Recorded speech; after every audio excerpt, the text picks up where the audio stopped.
Yuk. Ya.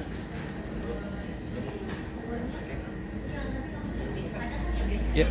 Oke Kak, mungkin hari ini seperti apa tadi setelah mungkin lepas perban dan lain sebagainya? Ya, hari ini kegiatannya konsul pasca operasi istri saya di Dr. Anissa. Terima kasih dok, waktunya yang selalu. Kebetulan Raja juga lahirnya dibantu sama Dr. Anissa, jadi ini dokter langganan. Alhamdulillah, tadi pasca melepas perban kita juga lihat langsung bahwa jahitannya sudah mengering dan benangnya sudah bisa dicabut. Dan dokter mungkin izin bisa menjelaskan dok, karena memang kemarin kita masih penasaran sama hasil lab, karena kita ada dua kemungkinan penyebab Dedek Ratu meninggal, yaitu karena terlilit tali pusar atau karena parasit toksoplasma. Nah, hasilnya dokter yang bisa menjelaskan ya dok, silakan dokter. Terima kasih. Jadi penyebab Dedek Ratu nggak ada itu bukan karena toksoplasma ya, karena hasil toksoplasmanya alhamdulillah ibu Iren nggak pernah kena infeksi toksoplasma. Jadi saat ini aman toksoplasmanya. Jadi penyebabnya dari ketiadaannya si Dedek Ratu itu karena posisi dia di dalam itu saat saya mengeluarkan Dedek Ratu, tali pusatnya mengilik seret di leher 2 kali. Jadi udah benar-benar hipoksia kondisinya, jadi oksigen yang masuk ke Dedek Ratu sudah terhambat ya, jadi terhambat, darahnya pun juga terhambat, sehingga itu penyebabnya. Jadi murni karena terlilit ya dok ya? Betul. Hasil labnya negatif ya dok? Untuk toksoplasmanya negatif, jadi nggak pernah terkena infeksi toksoplasma. Biasanya yang terkena toksoplasma itu seperti apa sih dok? Ada gejala nggak sih? Biasanya di trimester awal, tergantung kapan terkena infeksinya. Jadi bisa dari trimester awal, kedua atau ketiga. Tanda-tandanya terkadang kalau di awal itu ada perdarahan sedikit-sedikit, lalu ada kontraksi, ada kencang-kencangnya. Nah, terus kalau tidak waspada nih paling kadang-kala jadi kelewatan karena menurutnya mungkin karena kecapean ya. Biasanya yang pasien-pasien awam itu mengatakan kalau lagi ada perdarahan ini karena kecapean gitu ya. Seharusnya kita harus waspada bahwa belum tentu. Jadi penyebab utama perdarahan ataupun di luar waktu haid ya. Jadi sedang hamil ada perdarahan itu harus waspada. Karena belum tentu karena kelelahan. Penyebab utamanya harus dicari. Nah, toksoplasma ini juga menjadi penyebab utama keguguran juga. Kalau terkena infeksinya di trimester 2 atau 3, tanda-tandanya biasanya kontraksi. Jadi kencang-kencangnya sering tapi belum waktunya lahiran. Nah, itu bisa juga. Kalau sudah ada tanda seperti itu, ya ibu hamil harus waspada juga. Apalagi kalau gerakan si janin mulai berkurang nih. Jadi yang bisa diwaspadai ibu hamil di rumah itu harus memantau gerakan janin di dalam perutnya. Jadi harus mau meluangkan waktu untuk menghitung. Biasanya per berapa jam? Jadi lazimnya ya memang tidak ada patokan kayak harus sekian gitu ya. Tapi pada umumnya 2 jam itu bayi bergerak tuh minimal 10 kali. Per 2 jam? Per 2 jam. Cuman kan belum tentu, misalnya dia tidur, kan bayi juga tidur ya di dalam itu. Si janin itu juga mengalami tidur juga di dalam. Biasanya janin tidur 20-40 menitan, paling lama tidurnya 1,5 jam. Itu kalau lagi tidur tidak bergerak. Kalau misalnya 2 jam dihitung dari bangun tidur tidak 10 kali, jangan panik. Mungkin si bayi lagi tidur gitu. Jadi kita hitung lagi.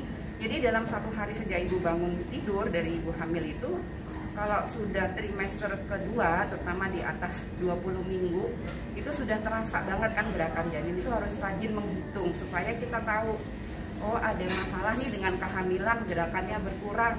Jadi kalau misalnya contoh kena gigitan tali pusat itu, jadi kan dia sedikit hipoksia kan ya. Nah itu gerakan juga berkurang. Nah kalau gerakan berkurang, misalnya si ibu udah waspada kan cepat kontrol, tidak harus menunggu waktu kontrol berikutnya. Gitu. Tapi biasanya masih bisa tertolong nggak sih dok kalau sudah terinfeksi toksoplasma? Apakah ada obat atau memang gimana dok? Kalau sudah terkena infeksi toksoplasma, makanya kita perlu banget itu kan tahunya dari pemeriksaan darah ya. Jadi pemeriksaan darah ternyata IgG-IgM-nya itu menunjukkan hasil yang memang tidak normal, maka kita wajib memberikan obat untuk toksoplasma. Jadi minum obat toksoplasma itu sampai melahirkan. ada minum, nanti ada fase istirahat, lalu minum lagi sampai melahirkan. Insya Allah akan mencegah infeksi itu masuk ke bayi. Jadi kalau toksoplasma diderita ibu, lalu dia masuk lewat tali pusat ke janin, nah itu yang baru berdampak. Bayinya di dalam perut ibunya itu bisa mengalami cacat ya, cacat bawaan, misalnya contohnya nih mikrosefali, jadi kepalanya lebih kecil daripada ukuran yang normal, jadi ada beberapa cacat bawaan yang disebabkan toksoplasma. Atau kalau masih trimester 1 bisa keguguran. Ya.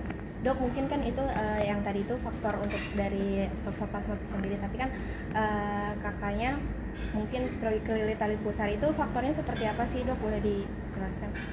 Ya baik, jadi kalau lilitan tali pusat itu kan kita tidak bisa mengendalikan gerakan janin ya, sebagai ibu yang mengandung pun tidak bisa mengendalikan gerakan janin bagaimana. Kalau tali pusat di dalam itu dia melakukan gerakan-gerakan yang aktif lalu muter-muter ya, akhirnya terjadilah lilitan di leher. Nah itu memang kan tidak bisa dikendalikan oleh manusia, itu kuasanya Allah kita, iya betul. Jadi begitu sudah terjadi lilitan, maka apa yang bisa kita lakukan sebagai ibunya, kita akan ketahuan nih gerakannya mulai turun kan. Jadi tidak sampai 10 kali dalam 2 jam, berarti udah waspada, oh nih dia tidur atau enggak, maka kita menghitung lagi. Begitu lagi, kurang dari 10 kali lagi, berarti ada sesuatu, makanya segera ke dokter, dicek, dari USG kita akan mengetahui ada lilitan tali pusat atau tidak. Saat sudah ketahuan lilitan tali pusat tapi iramanya jantungnya masih oke, lalu aliran darah masih oke, nggak masalah. Karena kan lilitan tali pusat itu tidak semuanya menyebabkan bayi meninggal. Jadi kadang-kala lahiran normal pun kondisi lilitan tali pusat bahkan 3 kali, tapi karena tali pusatnya panjang banget, bayinya masih selamat. Banyak juga sih yang bisa lahiran normal dengan lilitan tali pusat 3 kali juga ada. Tapi mungkin selain menghitung gerakan janin, ada cara lain nggak mungkin yang bisa menghindari hal tersebut atau seperti apa? Kalau untuk menghindari lilitan itu hal yang seperti yang tadi saya sampaikan itu kita tidak mempunyai kekuatan untuk bisa mencegah ya. Paling yang bisa kita lakukan sebagai ibu hamil bisa berkomunikasi dengan dede, ya itu yang bisa. Jadi dia kan sudah mulai mendengarkan ibunya, kalau ibunya bicara itu mungkin salah satu diedukasikan ke si janin di dalam rahim ya. Tapi sekali lagi kita pun bergerak seperti ini itu bukan karena kita yang bergerak, tapi Allah yang menggerakkan. Tangan saya naik begini pun karena Allah yang menggerakkan. Bahkan kami bernapas pun karena Allah yang mengizinkan untuk napas itu ada di tubuh kita. Sama seperti dede di dalam rahim. Dia gerak juga kemauan bukan dari dedenya sebenarnya ya. Itu karena Allah yang mengatur semuanya. Gerakan dia sampai bisa terlilit itu pun juga Allah yang menggerakkan. Kak, mungkin ini kan Kak Iren seperti apa, mungkin kan ini di luar kuasa manusia tadi. Tapi dari Kak Iren sendiri mungkin sebelumnya pernah merasakan hal yang janggal dari dede atau seperti apa Kak? Yang saya rasakan kan adanya kontraksi. Saya bilang kontraksi ya. Cuma di situ saya lupa untuk menghitung gerakan kerja. Jadi ya ini edukasi juga dari dokter. Jadi pentingnya untuk menghitung gerakan bayi. Jadi kan juga lekas perban mungkin udah kering juga. Tapi kondisi sendiri dari Kak Iren seperti apa tuh? Alhamdulillah Bu Iren termasuk luar biasa penyembuhannya. Saya sendiri juga terheran-heran tadi pada saat setelah lepas perban kondisi lukanya kering, alhamdulillah udah lepas jahitan juga. Dan Masya Allah saat USG dia tuh ngecilinnya lebih cepat daripada yang seharusnya. Padahal kita baru operasi 15 hari ya. 15 hari tapi penyembuhannya sudah seperti mendekati 40 hari. Berarti luar biasa mobilisasi Bu Iren. Saya salut sama beliau berdua, saya salut banget karena recovery secara psikis juga saya lihat lebih cepat.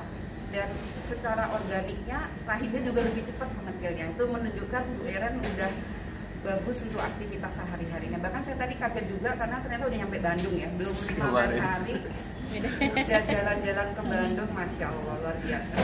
Mas Ade, untuk mensupport istri seperti apa sih maksudnya? Ya, kalau sedih sudah pasti sedih, tapi kita nggak boleh terpuruk dengan kesedihan. Kita harus bangkit dan kita tanya ya, istri bisa nggak kalau saya ajak jalan jauh, jalan-jalan sekaligus recovery, biar tidak mengingat almarhum terus. Tapi alhamdulillah dia berkenan ya, kita liburan ke Bandung pas kebetulan kita ada kerja di sana, sekaligus kita ajak anak-anak, kita ajak istri. Alhamdulillah anak-anak senang, istri juga senang, dan ya kalau bicara capek pasti kita semua merasakan ya istri, tapi yang penting istri happy, itu aja. Ya salah satu caranya kita ajak jalan-jalan sih. Kak Iren, peran Mas Ade seperti apa? Mungkin jadi suami, sosok suami yang siaga juga, menghibur juga, dan sampai jalan-jalan seperti apa mungkin Kak? Iya, iya. Ya, sosok yang Masya Allah ya. Makasih papi, udah selalu ada samping. Iya, sama-sama ya. Jadi saya pasca istri operasi harus bisa menjadi sosok istri ya, karena yang mandiin anak, yang gantiin pampers, yang nyuapin makan, bahkan nyuapin istri, ya alhamdulillah bisa. Selagi saya masih bisa, ya saya lakukan gitu. Jadi penyemangat saya adalah anak-anak untuk kesembuhan istri gitu. Anak-anak happy dan dia senang ini Raja terutama nih, kemana-mana saya gendong dan dia maunya sama saya aja. Dan alhamdulillah istri juga terbantu lah ya, semua karena Allah. Tapi melihat kesembuhan istri, semangat istri untuk sembuh tuh ikut bahagia. Kesembuhannya kan termasuk terbilang cepat. Mungkin ada cara tersendiri nggak selain tadi ajak jalan-jalan? Mungkin lebih romantis kah atau seperti apa? Yang penting saya selalu dipesankan sama dokter, kondisi hamil boleh nggak dok jalan-jalan? Nggak apa-apa, yang penting happy. Dan caranya untuk recovery lebih cepat mungkin karena istri saya bawa happy terus ya. Jadi saya ajak jalan-jalan, dia pengen apa silakan saya beliin, dan yang penting kayaknya sih lebih ke transferan ya kayaknya ya. Semua sih itu. Jadi memang saya selalu memberikan semangat dan memberikan perhatian yang lebih. Yang penting jangan bikin dia stres, bikin dia kepikiran. Ya tetap dimanapun saya berada, saya selalu komunikasi, saya kasih kabar, dan alhamdulillah istri tenang, happy, dan cepat sembuhnya. Alhamdulillah. Kak Iren sendiri mungkin pasca musibah ini, kejadian ini, apa sih yang jadi concern Kak Iren mungkin sebagai yang kehilangan ibu yang mengandung, mungkin seperti apa Kak?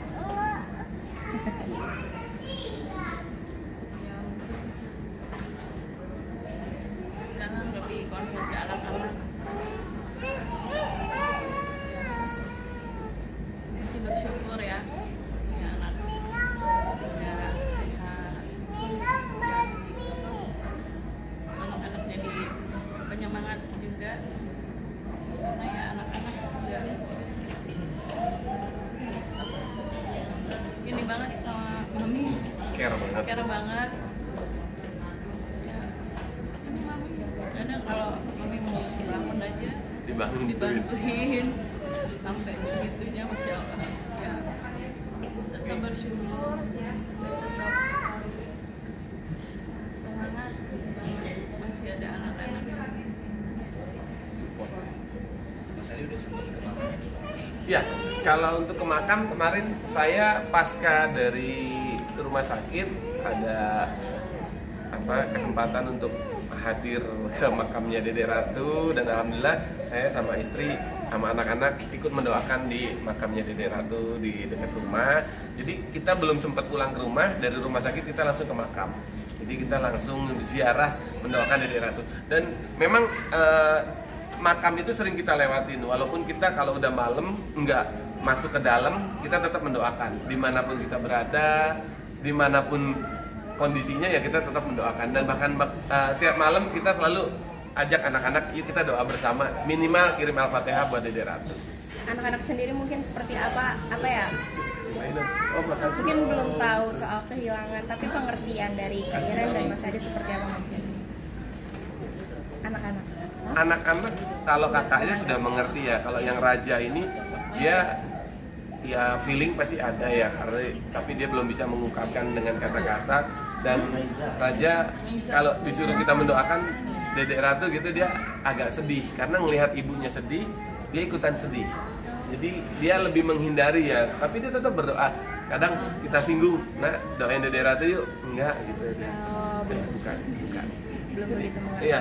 Nah, tadi saya baru dapat info juga dari dokter bahwa untuk toksoplasma itu parasitnya bisa mati di panas berapa, Dok?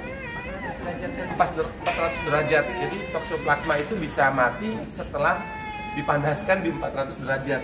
Itu sampai 400 ya, kitanya juga ikut kebakar, itu udah gosong. Mungkin Mas Ade, Kak Iren, maaf ini kan musibah yang di luar dugaan dan amat menyakitkan untuk keluarga ya. Tapi mungkin ada keinginan lagi nggak untuk hamil lagi mungkin atau Ya, kalau kita sih tetap ikhtiar ya, karena memang kita punya harapan ingin diberikan keturunan anak perempuan ini ya. Alhamdulillah kemarin Allah kasih, walaupun dititipkan sebentar ya, itu milik Allah ya. Tapi kita tetap berusaha ikhtiar. Kalau memang Allah kasih laki-laki lagi ya alhamdulillah, dikasih perempuan ya alhamdulillah gitu. Tapi Kak Iren maaf mungkin jadi sedikit trauma